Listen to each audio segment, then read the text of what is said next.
Chronicles of the Holy Grail War, Volume 1, The Hedgehog, by Ar-Feinial.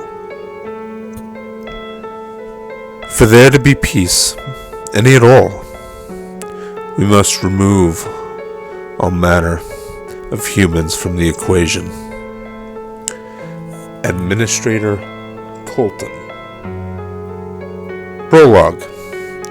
The Flames of War.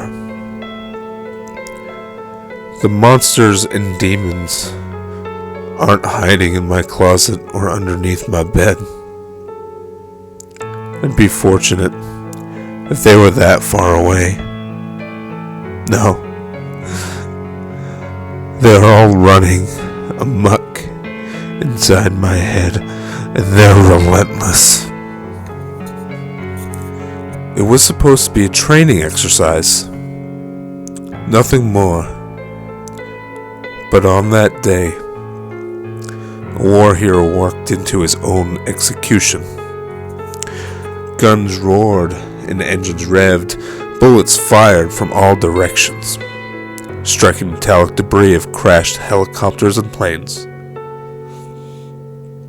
Blood painted the desert sand of Nevada crimson, and limbs were sprawled over the sand mounds. Humvees were blown to pieces. Many of those Humvees still had bodies in them.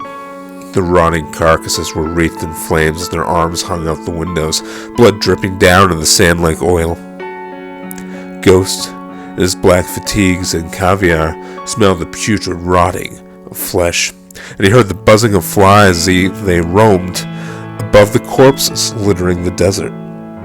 His limbs were heavy, and his body hot with the oppressive heating wind and pelting of sand. Ghost ducked behind the bags of sand, his heart pounding.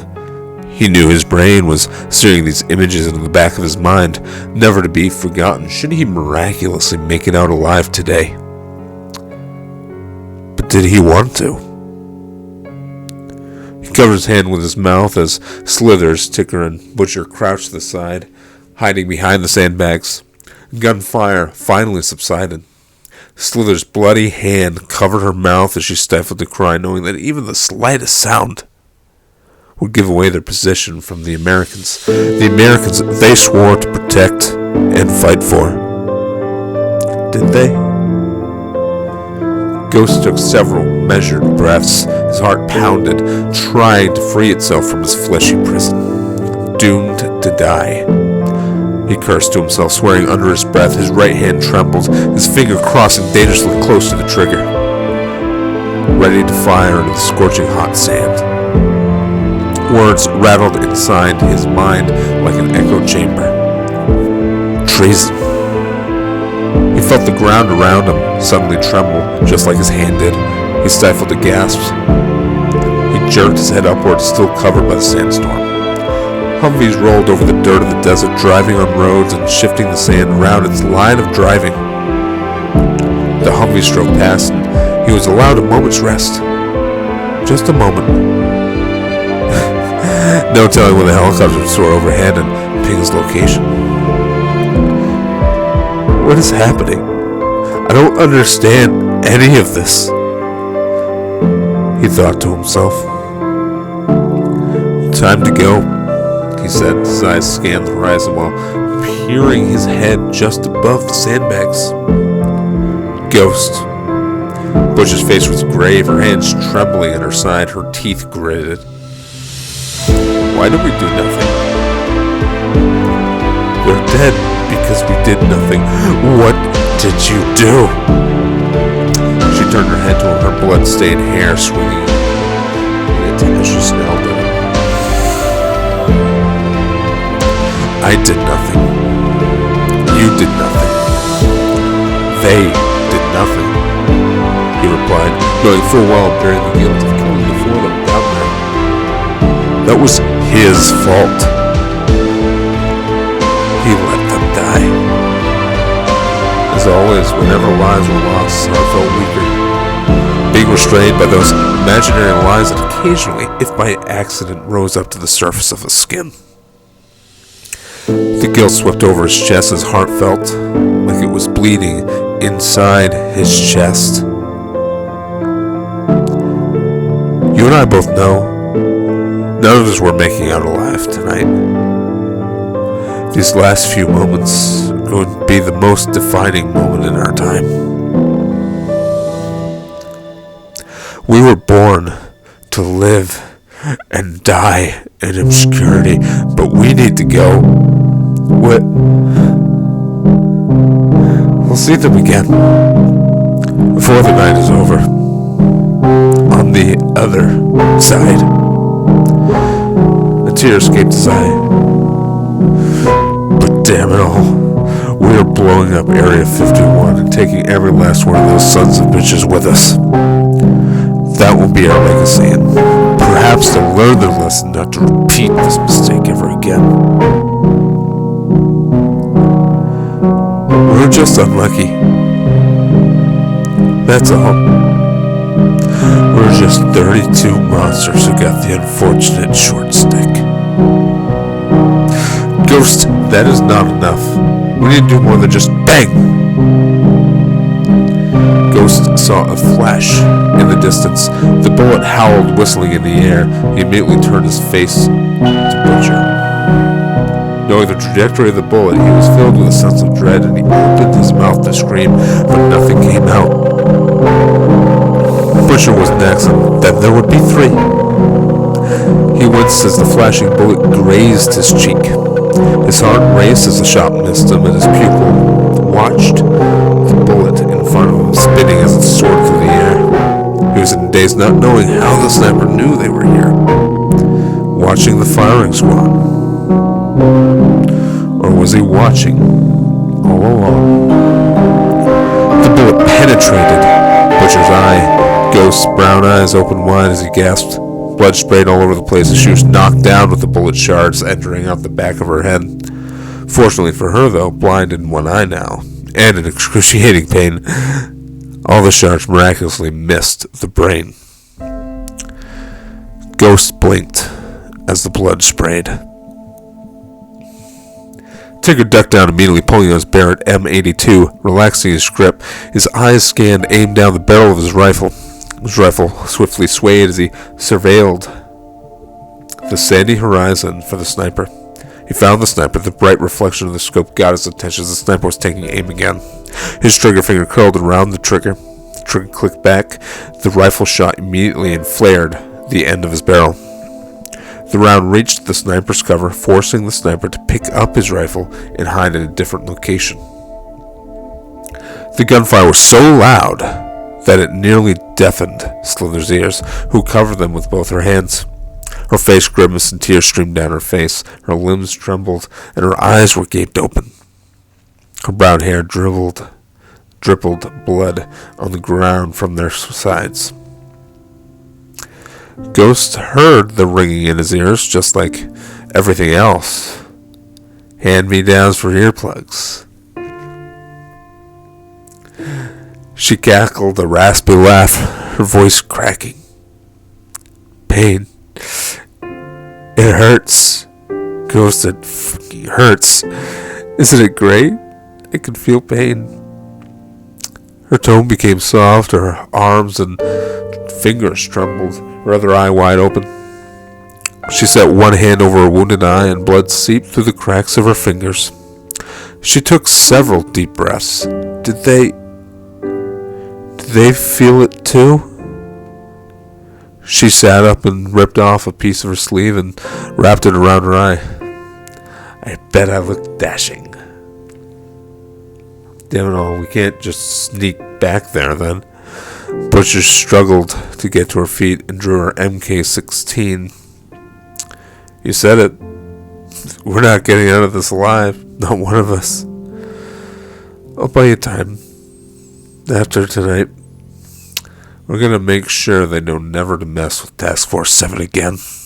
After all, there won't be a Task Force 7.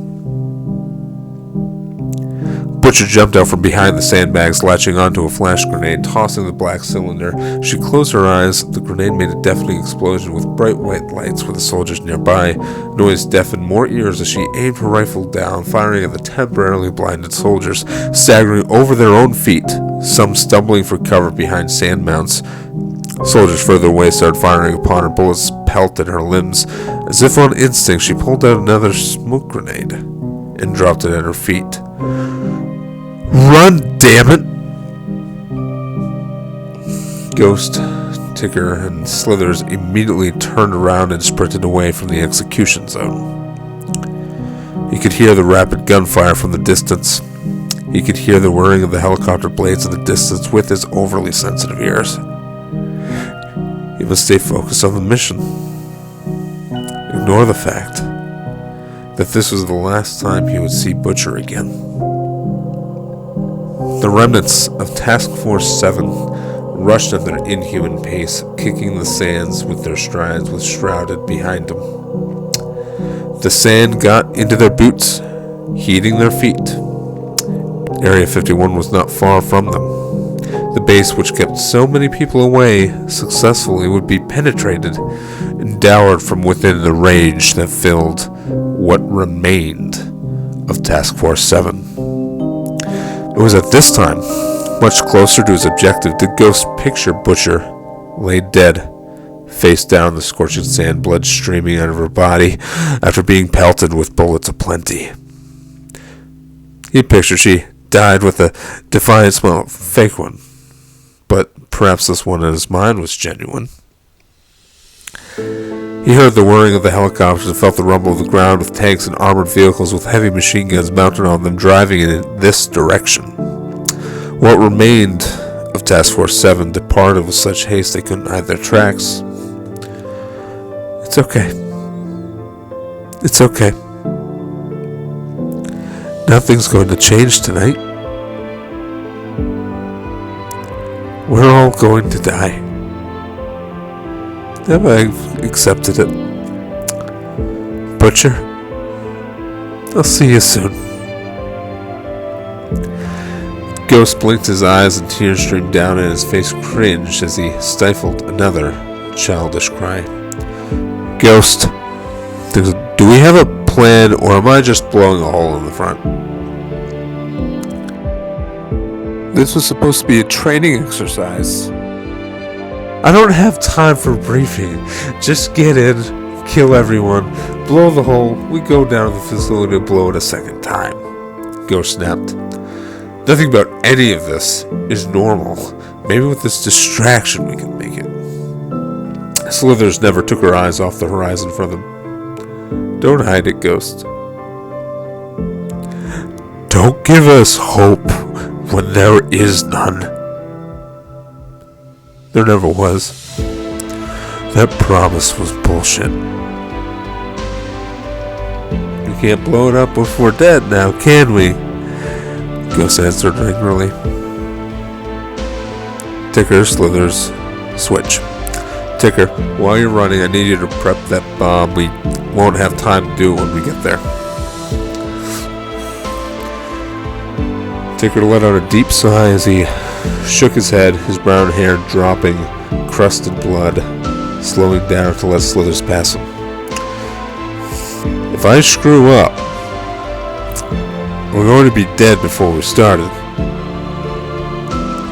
You're the best at it. I trust you. Ghost frowned. We're dead anyway. What difference does it make? Ticker sneered. Those might be the last words you ever say.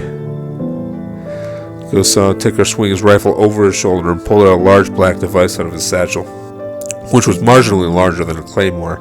The device had blue, green, and red wires of various thickness attached to numerous knobs. Underneath the device was a metal magnet. Ticker moved some of the knobs and turned them, shifting the wires around, moving them around with the knobs and into various tubes inside the device. Ticker was meticulous. No one knew bombs better than he.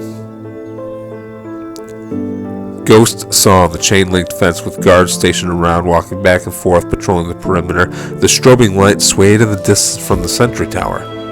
The soldiers patrolled in their camouflage gear, their charging American flag patches on their shoulders, something Task Force 7 was forbidden from ever wearing. After all, they were never considered soldiers. Their sidearms holstered with singular shot rifles aiming down the ground.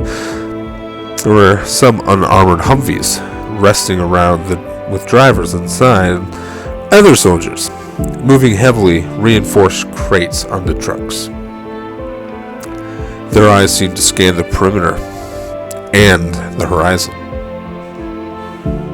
Ghost knew Area 51. He knew of all the experiments and weapons development, but one thing they never invested in was security. I guess Task Force 7 was all they ever needed. Rumors and all that kept the common person out, and quite frankly, the absurd rumors of harboring aliens kept enemy interest in the classified Air Force base low, surprisingly. But there would be no more wars for a while. Ghost made sure of that.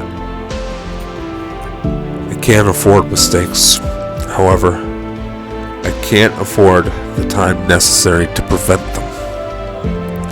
But nothing about this damn training exercise would be considered normal. We're all that's left.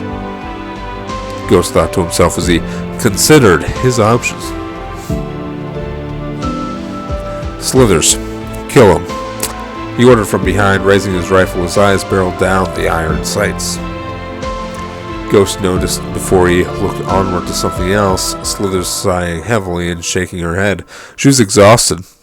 He knew that. They all were.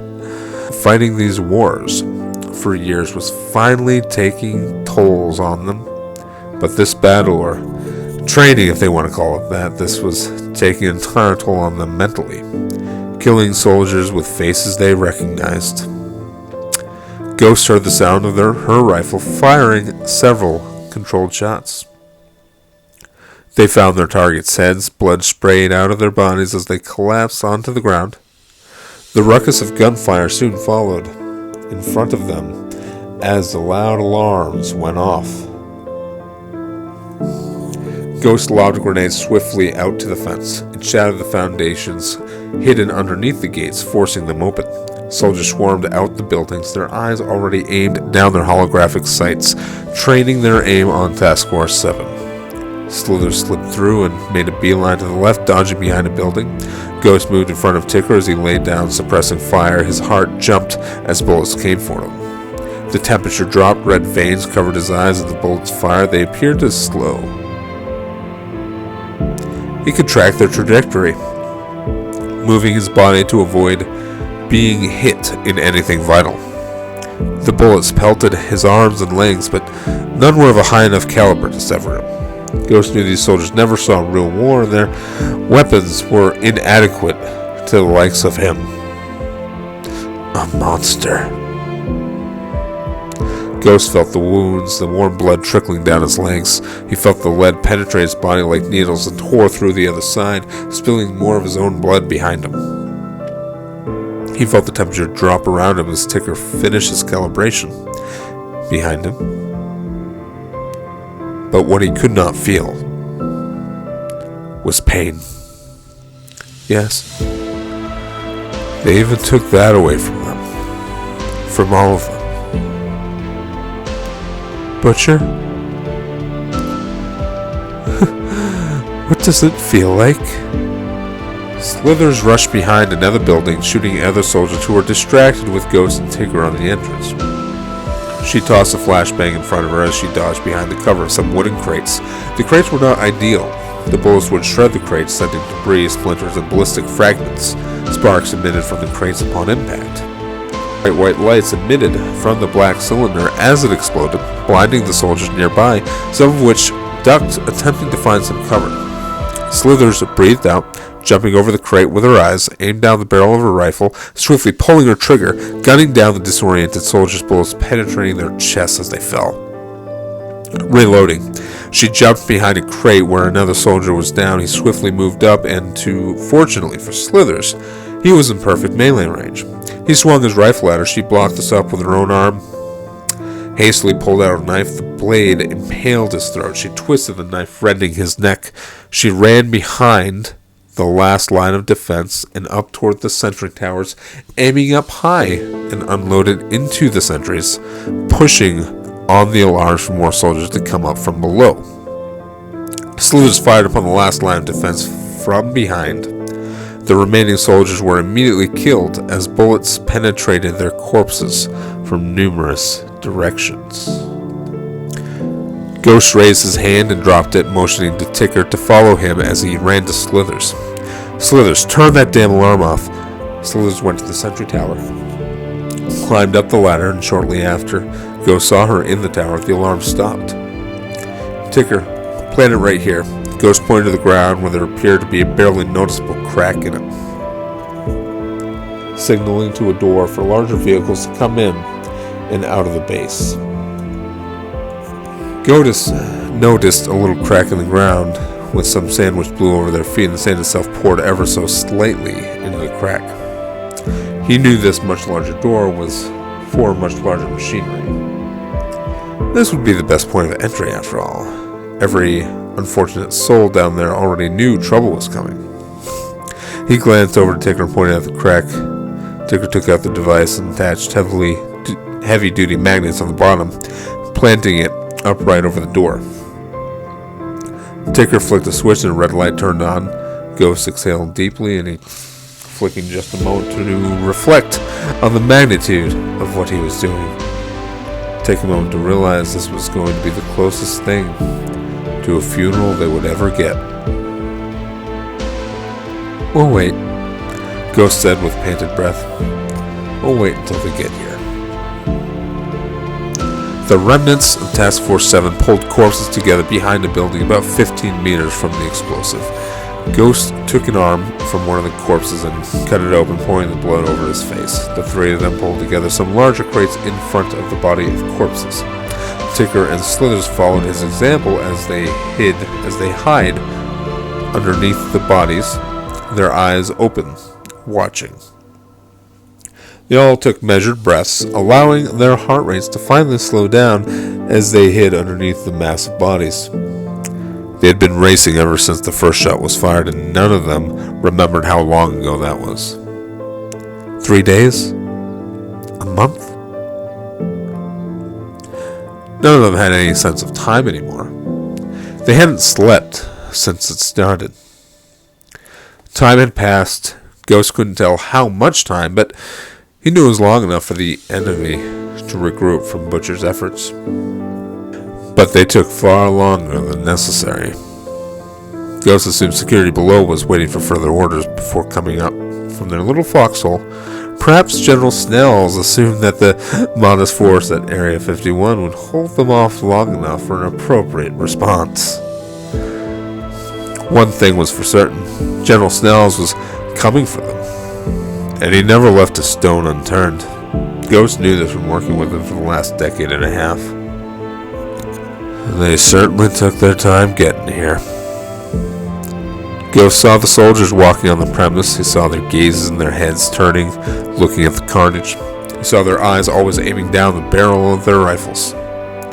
Their faces were grimacing and cringing with the stench, but there was one thing different about these soldiers than the rest of them. They had clean faces, as if they weren't out today, or on a leave and coming back from leave to see all their friends dead. And who else to blame for that than Task Force 7? These soldiers had a black eagle patch on their shoulders. Ghost's eyes scanned from underneath, the arm resting over his head, trying to get a count of these black eagle soldiers. Many of them were hiding behind parked armored vehicles, their sights trained on the corners of the buildings, places where Ghost would normally hide for cover, but not against this foe. Here they're wearing the helicopter blades, coming closer, dusting the sand off the perimeter and into Ghost's face. He closed his eyes and continued to listen to heavy boots clamor on the metal plates covering the ground. There was one thing that truly concerned him. Where's that damn sniper? Ghost had no choice but to carefully listen to the number of footsteps taken, counting with each pace as the rapidly approaching footsteps were now faster than their beating hearts.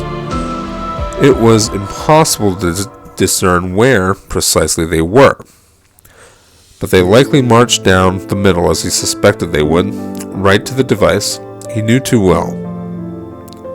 He counted their footsteps. Right when he thought them to have passed over the device. Ticker, he whispered. Ticker needed no more words. He pulled out the remote in his side pocket and pushed the black button. The device started whirring. The light blinked red repeatedly. The soldiers who were right in front of the device saw it, glanced down swiftly, and stepped backwards. It's a trap! One called. Boom! The explosion was like a small hurricane, blowing flames and debris in all directions. The soldiers immediately caught in the blast were now black, unrecognizable husks. Others were flailed to the nearby buildings and other objects, snapping their bodies. Limbs were strewn over the vicinity. Ghost could hear the bones cracking and crushing underneath the tremendous velocity and sudden halting of their respective trajectories, at least those that landed closer to him. Outside by the armored vehicles, the soldiers' eyes gaped open in a daze. Immediately, they retrained their aim at the vicinity, looking for movement for whoever remained from Task Force 7. Now! Ghost cried out. The remnants of Task Force 7 jumped from underneath the bodies, sprinting towards the explosion where the door into the bowels of Area 51 lay. They were right there, by the hole. Slithers jumped down, throwing a dazed soldier off the internal catwalk into a burning heap as molten metal seeped from the opening, melting through the bottom of Area 51. Ghost was a few steps in from the hole,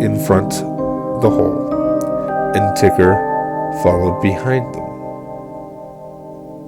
Bang! His heart raced again. His eyes shifted behind the armored vehicles to the flash. Sniper. You again. He could see the bullet flying right towards him. The bullet was too close for him to dodge it. Goodbye. He closed his eyes, welcoming the precisely aimed bullet. Thwick! Ghost's eyes opened. Blood sprayed across his face. In front of him was an arm severed by the shot. He swiftly looked to his right, and Ticker was in front of him. The ballistic fragments scattered as they struck Ghost's arms. He now knew the round of the sniper. A 50 cal Barrett. Ghost saw Ticker pulling out a satchel with his other arm. Take this, quick! He looked at his arm, pouring blood out like a faucet. His other arm trembled as his body began to feel the effects of rapid blood loss. Ticker breathed deeply, shaking his head. I can't get you much time, but damn it, I'll try. Ticker kicked Ghost into the hole and he charged towards the armored vehicles. It was not long before the roar of gunfire continued, drowning out the screams. Ghost landed on his feet, following Slithers down the steel-grated walkways. His calculations were correct. A damage done here was more than enough to send soldiers on the upper levels to their untimely demise, sending significant disarray to everyone else. The guards down here were disheveled, looking in every direction, not going to their battle station, not knowing where everything was. Many kept their hands on top of their heads, limping to their next location, while others were laying on the ground, covering their wounds with their hands, trying to keep themselves from bleeding out. Perhaps if they didn't rely on us too much, They might have a chance down here. We've carried your burdens, you little shits. Ghosts and slithers descended to the second level. Ghost sucked in the air through his teeth, stifling a whimpered cry. And then there was only 2 left. He knew it was time, but that didn't make this any easier. He raised his rifle, firing with slithers, the disorganized men below. Their corpses littered the ground and their blood painted the walls. They made it down 3 more levels. The stench of gunpowder filled the air. Red lights from the alarms flared and the buzzing pierced their ears. This level was more open. The soldiers were more organized, preparing barricades and riot shields. There was reinforced steel for cover. Even Ghost and Slither's rounds would not pierce them. Soldiers held the ground behind cover. Slithers, take right. He pointed right, and she went to the right, firing at the shield walls, keeping the soldiers behind cover as Ghost strode to the left. Ghost took a deep breath, his lungs and body filled with an unnatural energy. Yet, it felt natural, like the natural essence of humanity. This essence passed through his body and he suddenly felt refreshed as black veins protruded from his skin. He felt the temperature drop, his hair sticking on his ends as he passed through the barricade behind their iron defense. The soldiers' eyes stretched open and their trigger fingers trembled as he opened fire behind them. These soldiers immediately turned around and shot through Ghost. Slither slipped through the other side, crossing her fire with Ghost's line of sight. The soldiers weren't disorganized messes. They started shooting in random directions. Their fire was immediately suppressed, their bodies strewn behind the reinforced steel cover. Their blood made a large pool at Ghost and Slither's feet. Ghost's black eyes, Ghost's black veins receded into his body. "One more level," Ghost said. "One more level and we're done." A shock came from above. His eyes opened wide before hastily spinning around, aiming his rifle to the top of the catwalk, from which stood a single marksman. Ghost pulled the trigger of his rifle, and he felt uncontrolled kickback into his shoulder as the bullet ripped through the marksman. The walls were painted with blood. Suddenly, Ghost realized that the shot was not aimed for him. Turning around, he looked at the worst thing he could imagine, Slithers. And suddenly, he knew pain. She smiled as tears streamed down her face. She covered the wound with her hand. Black blood spilled through the cracks of her hand like the inside of a sinking ship. Ghost had enough medical training to assume the bullet struck the liver. She leaned against the wall, breathing heavily. He bolted over to her, pulling out a medkit, hoping against hope to save her. "No. There isn't time," she said, grabbing onto his hands with hers. "They're coming down. I don't have long. You know it's not worth it. You don't have time to waste, but with what is left, I'll stay behind and will myself to buy you what you need." Ghost didn't want to be alone. He inhaled and exhaled deeply, trying to mask his frustration. He didn't want to cry, but couldn't stop a singular tear from rolling down his face. She was the last person he ever wanted to say goodbye to. And now he couldn't even muster the right words. "I understand," was all he managed to say.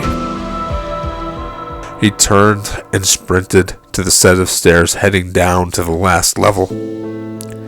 "Ghost," she shouted. She shouldn't be wasting energy talking. Be quick about it. Hearing in the echoes of military boots descending from above, he snapped at her. If only there was more time. With what little time we had in this world, I'm glad I get to spend my last moments with you, she said. I don't know how to say this, so be blunt. I love you. He nodded. I love you too.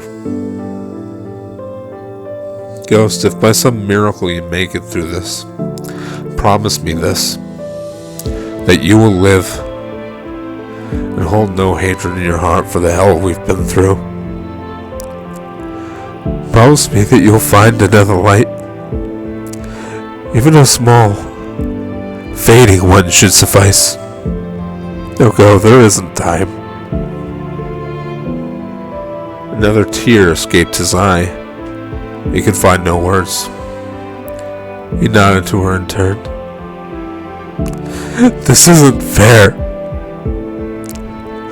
What did we do to deserve this?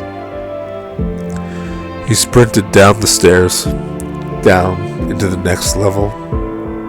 Ghost inhaled the essence from the air, and red veins protruded from underneath his skin when he came to a whitely lit room. The metal rods were polished, some were rising with sudden changing in the water levels. There were 4 large bronze tubes connecting these tubes to more volatile parts of the reactor. His eyes scanned the top of the room to locate the command center. His eyes scanned downward again for a doorway, red around the hinges. He moved around the first bronze tube and strapped the bomb to it. He placed the strap close to the bottom. Now, if anyone was looking for it, they would find it. But Ghost was sure they would not be looking for it. They'd be too busy trying to kill him. No more than 5 minutes passed and the room behind him was roaring with gunfire. It would not be long before he was completely, utterly alone. And they would be on him, shortly like flies to a pile of shit. He could not be certain if he had enough time to prime the bomb for explosion. And he didn't know why any of this was happening. He finished priming the bomb, and he inhaled some of the essence from the air, and the veins crawled from his skin, moving themselves from him and surrounding the bomb. One of the silver rods ruptured, and the steam filled the room. Ghost felt the radiation, the tremendous heat fill the air. He felt the heat open up patches of his skin. The lightheadedness followed, running towards the exit, tripping over his feet. This continued as the radiation seeped into his body at such a high degree. He vomited on the door. Swinging it open, he jumped inside, slammed the door shut behind him, panting and breathing in more essence. There was an explosion in the reactor, followed by several rapid strikes against the door from chunks of radioactive debris. The bomb was unnecessary? I literally came down here in the middle of a flipping meltdown. Are you serious? Well, that was part of the problem anyway. But that didn't mean they can't stop the reactor from blowing. Just one more thing left. Glancing up the stairs, he saw the last door leading up to the command center. That reactor explosion bought him enough time. He inhaled the essence from the air. The red veins on his skin faded into his body. The veins returned to the body, a light cerulean. His strides sent him up the stairs, tackling through the door to an empty command center. He swiftly looked to the monitor, seeing the soldiers move away from the reactor from where he was going. The soldiers placed an iron blockade to the reactor before shifting down the other corridors, congregating elsewhere. Ghost shook his head as he sighed, grabbed a chair, logged in the mainframe of the computer, disabling the fail-safe procedures. He locked the console. He took a deep breath. Goodbye, Slithers. I love you. And Ticker. and Butcher, and all of you are my only friends. I'll see you soon. Rose was fatigued, pushing the chair out from under him. His eyes narrowed towards the door, heading out the other end of the corridor, where he assumed the command center evacuated to.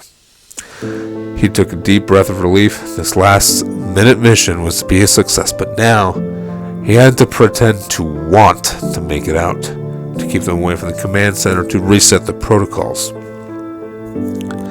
I'll see you soon. He breathed in the essence from the steel and iron in the room, and the blue veins turned gray, and opened the door. The corridor was empty, but clatter and clamor of heavy boots stamping down the halls. Ghost aimed down his sights as he ran down that hall. He made a turn down the hall, sprinting down some stairs, and rushed out the door. Bullets immediately shot past his head. He returned fire against soldiers stationed up at the catwalks. His eyes glanced to the side, and his best friend lay there, in a pool of her own black blood. Slithers was pelted with bullet holes, filled her body, and all her limbs were pelted and penetrated, that they all severed, being scattered across the room. Blood overflowed from her mouth. As if that wasn't enough, for good measure, someone left a K-bar knife protruding from her heart, impaled deep.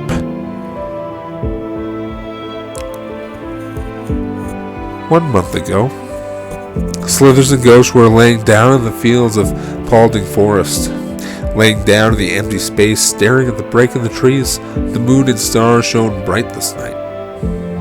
Ghost's hands interwove Slithers' fingers together. They were alone. Together they were not off fighting. Not for the rest of Task Force 7 and far away from the U.S. military. They were alone, except for a few crickets singing their songs.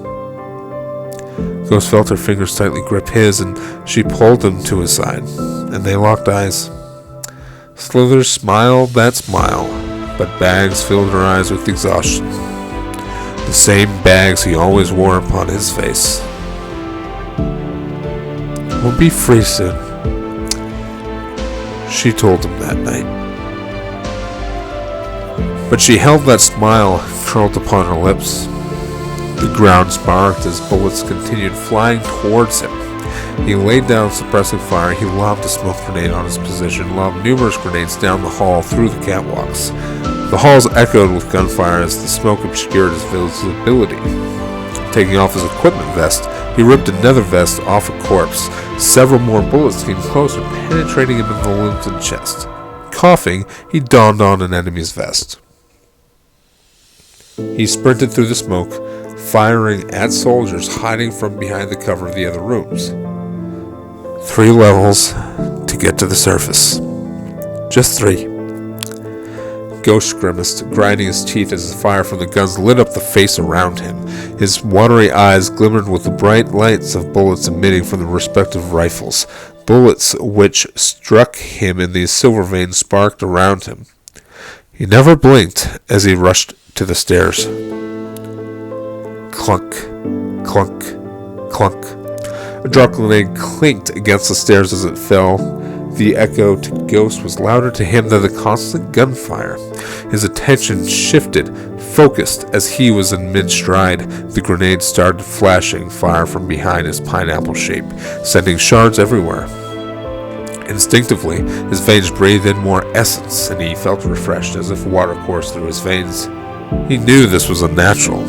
The gray light in these veins over his body thickened. Find the light. Whichever light flickers, find it, Ghost thought.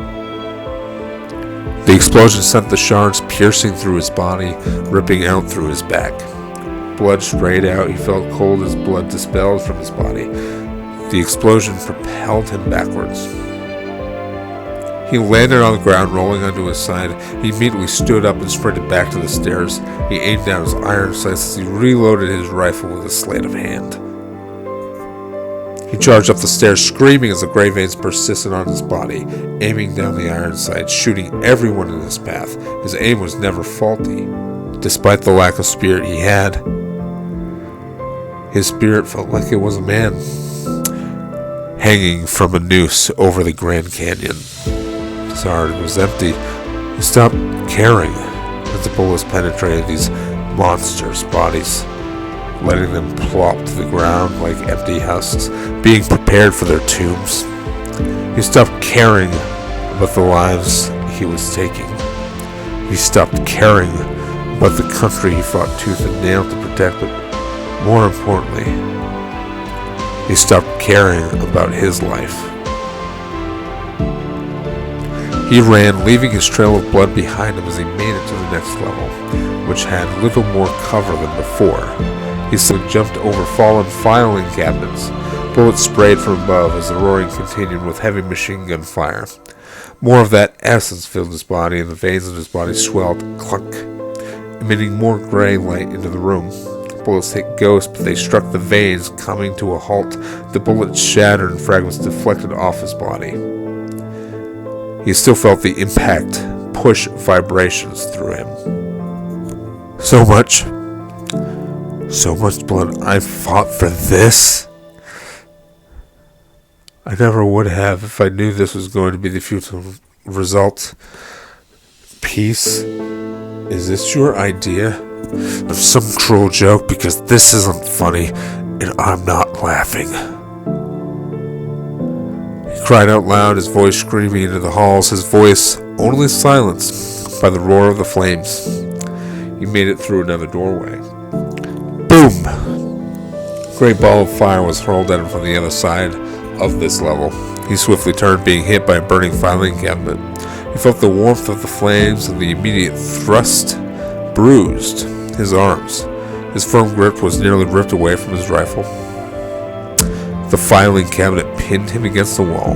The fire burned his clothes as he hastily pushed the incendiary filing cabinet off him, and let the orange air burn as he got up, ignoring its caress on his body. It could only be described as an alien sensation. Nothing more. Nothing more. At last, Ghost made it to the morning on top of Area 51. Sighing heavily with a pulsating chest, he breathed in more essence from the air, and the gray veins receded into his skin, returning to cerulean. He carefully eyed soldiers training their eyes on him from behind the rubble. No doubt, thanks to Ticker, whose body was nowhere to be seen. Standing upon the rubbled plains, he stared, knowing full well a gunfight with his exhaustion was suicide. Hell, why did he care anymore? He took a long look at the soldiers surrounding him, like an animal in a cage. After all, that's all any of us ever were. Just an animal who needs to be put down. Could better have been worth it. His fingers trembled, scampering with heightened pace. He raised up his rifle like a club. His cerulean veins crawled from his hand to the rifle, swinging the rifle down. The rifle and the veins attached to the rifle shattered as it sliced through the soldier's ballistics helmet and the soldier's skull. He pulled the pin out of the grenade hanging from the soldier's vest. He kicked the corpse, rolling him into the rest of the platoon. He turned to another soldier who was running at him, using his own rifle as a club. Ghost ducked and swung his foot into the soldier's windpipe. The grenade exploded, sending the corpse's limbs flying and metallic debris into the soldiers nearby. Ghost dashed at the group, loosely pulling out his K-bar knife and slit the throat of another soldier. The soldier screamed out, trying to put down this animal before more pinless grenades fell from the body of the woman he just killed. Ghost dashed to another group of soldiers. Bullets began to impale him again, as an explosion sent more debris his way.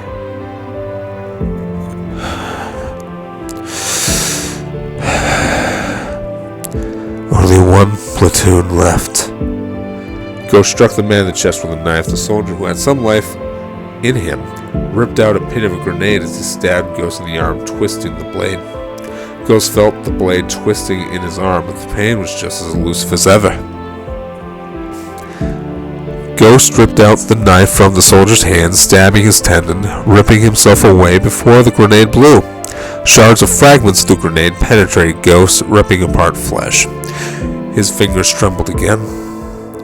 He turned to the side and threw a spinning knife, impaling a soldier between his eyes. He took a deep breath as he strode on the scorching hot ground with blue veins moving faster than before. As his body felt like a soulless husk, his face became still, like it was a carved mountain. Ghost pulled the grenade from his own pocket.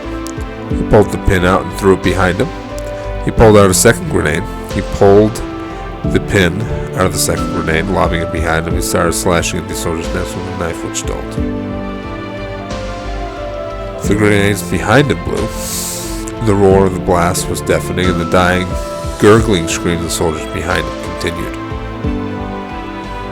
Ghost impaled the last soldier with an iron pipe from a plumbing apparatus. The corpse trembled and leaned on him before collapsing at his feet. He heard groans of soldiers who had not yet passed to the other side. He pulled out a sidearm, pointed at the nearest one, and pulled the trigger. The man's brain splattered on the ground. Ghost retracted his sidearm to his holster, eyes wide, and he didn't want to bring himself to look at the mound of bodies around him, many of which he killed, but he did. The sands were stained in blood, and carcasses were blown away in the wind, and limbs were scattered all over the rubble. His heart sank as he realized again the sanctity of life and how easy it was for him to take it away. Violence. It's all he ever knew, and even then it succeeded, or was he perhaps the epitome of human failure? Finally, having a moment, memory swept over his mind of his comrades, their faces and their smiles, as if compelled to remember them not in pain, but of happiness. Life filled with nothing but constant war, and this was the result. He gritted his teeth as he knew not what to fight for. Not anymore. He was the last of Task Force 7, the only survivor. Damn it all. Why was this happening? This was supposed to be a training exercise. He felt like a dull stake was being violently hammered into his chest without ceasing, as the guilt swept over him. I murdered these people. I murdered everyone. Bang! He looked up at the flash in the distance. His heart jumped and then settled back down as he remembered he didn't care anymore. The caliber round penetrated his chest and blood sprayed out his back. The blue veins retreated back underneath his skin, and he resembled a normal human being again. The numerous bullet holes in Ghost's standing corpse were now flowing out of him, like he was a strainer. To live and die in obscurity. Corpse is all I ever was, and all I will be. He coughed as blood sprayed out of his mouth. He still looked onward at the sniper. Finish it. Just as he thought those last words, he heard a loud whistle in the air. His head tilted up as blood drooled from his mouth. Blackbirds in the morning horizon flew swiftly. Their velocity rang in his ears as they came overhead. More whistling came. He looked right above him as planes swept overhead. The large metallic cylinders dropped out of the tummies of these planes. He smiled. He let out a chuckle as he grasped onto his elbow with the knife impaled in it. Uncle Sam spared no expense on them. Ghost covered his heart with the sand as he took a deep breath, not making a move. I pledge allegiance to the flag. The bomb struck right beside him, clouding everything in sight. The explosions of flame pushed through him in a torrent of fire. The red air caressed his corpse as the sharp debris penetrated him, ripping his flesh apart. Nothing would escape as the fighter jets turned back around and lit the field up with their guns. This continued until nothing remained.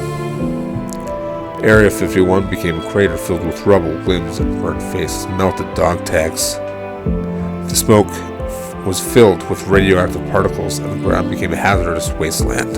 The buildings were brought to ruin, the remains scattered in the wind.